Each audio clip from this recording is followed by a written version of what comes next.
Bismillahirrahmanirrahim. Assalamualaikum warahmatullahi wabarakatuh. Ibu Ida Dayak yang beberapa waktu ini sangat sering kali viral di TikTok. Beliau ini terkenal dengan kemampuannya mengobati tulang-tulang yang bengkok hanya dalam waktu hitungan menit. Padahal kalau dokter ortopedi saja biasanya itu jauh lebih rumit. Banyak sekali tahapan-tahapan yang harus dilalui. Misalnya saja harus koreksi postur terlebih dahulu dan fisioterapi. Ada juga yang namanya bracing, evaluasi fraktur, X-ray, sampai pada tahap operasi. Bahkan selama masa-masa pemulihan pun masih harus menjalani terapi dan program rehabilitasi.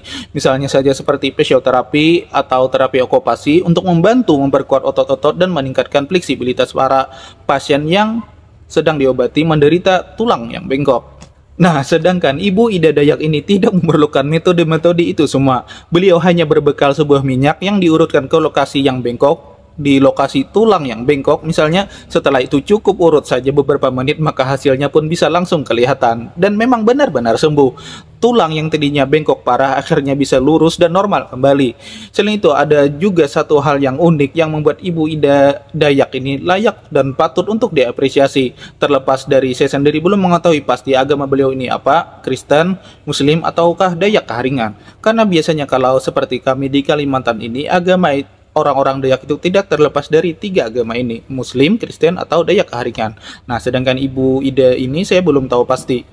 Tapi terlepas dari itu semua, apapun agama Ibu Ida Dayak ini, pada saat mengobati, Ibu Ida Dayak ini terlihat sekali nampak kebijaksanaannya ketika menangani pasien. Di saat mengobati, beliau tidak henti-hentinya selalu menyadarkan kita semua dan para pasiennya bahwa kesembuhan itu datangnya hanya dari Allah Subhanahu wa taala semata, bukan dari beliau. Nah, inilah yang patut diapresiasi. Karena bisa saja kalau kita meneliti sejarah belakangan ini, kalau ada orang yang sakti seperti Ibu Ida ini, bisa saja loh dia mengaku kalau itu mukjizat dari Allah dan dia adalah seorang nabi yang diutus turun ke bumi. Karena memang kemampuan dari Ibu Ida Dayak ini dalam hal menyembuhkan tulang yang bengkok itu sangat di luar nalar, bahkan terkesan ajaib. Kok bisa seperti itu? Sedangkan para dokter saja dengan ilmu kedokterannya sangat kewalahan biasanya dalam menangani masalah tulang bengkok ini. Banyak terapi dan prosedur yang harus dilewati. Dan terlepas dari itu semua, bagi masyarakat sekarang yang sangat menanti-nanti kedatangan Ibu Ida Dayak di daerah mereka, beliau ini adalah anugerah yang dikirim Allah kepada mereka dan sebagai jawaban dari harapan doa-doa mereka selama ini untuk bisa sembuh dari sakitnya. Sehingga wajar saja beliau ini, Ibu Ida ini, akhir-akhir ini sering kali mendapatkan nilai positif dan apresiasi yang tinggi dari para masyarakat. Apalagi Ibu Ida Dayak ini biasanya dalam mengobati pasiennya itu sering kali menggratiskan semua pengobatannya dan tidak mematok biaya yang tinggi.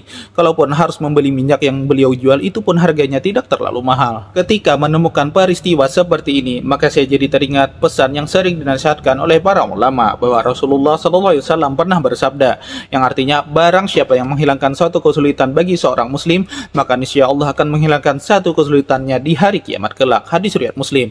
Nah, hadis ini menunjukkan betapa pentingnya membantu orang yang mengalami kesulitan, karena Allah Subhanahu wa taala akan membalas kebaikan tersebut di hari kiamat. Selain itu, di hadis yang lain Rasulullah juga pernah bersabda yang artinya orang yang paling dicintai oleh Allah ialah orang yang paling banyak manfaatnya bagi sesama manusia. Hadis riwayat Ahmad.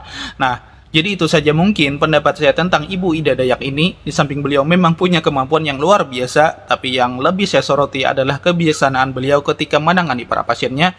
Beliau tidak pernah lupa untuk mengingatkan bahwa kesembuhan itu datangnya dari Allah, bukan dari beliau. Dan ini sangat layak dan patut untuk diapresiasi. Nah, kalau menurut kalian sendiri bagaimana tentang Ibu Ida Dayak ini, sang penyembuh tulang yang bengkok? Silahkan tulis di kolom komentar.